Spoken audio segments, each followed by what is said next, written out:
Pumutok ang Bulkang Bulusan sa Sorsogon kaninang umaga. Ayon sa Phivolc, nagsimula ang pagbuga ng steam, abo at bato pasado alas 4:30 kanina at natapos ng alas 5 ng umaga. Itinuturing daw yan na phreatic eruption. Ibig sabihin, nagkaroon ng kontak ang tubig sa mga mainit na volcanic materials.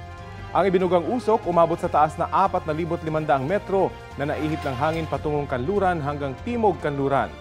May mga ulat ng ashfall sa 2 barangay sa bayan ng Irosin at 4 na barangay sa bayan ng Huban, sabi ng Phivolc. Posible pang masundan ang pagsabog sa mga susunod na araw o linggo. Dahil dyan, itinaas ang bulkan sa Alert Level 1 o Low Level Unrest. Paalala ng Phivolc sa publiko, bawal ang pagpasok sa loob ng 4 na kilometrong permanent danger zone ng bulkan.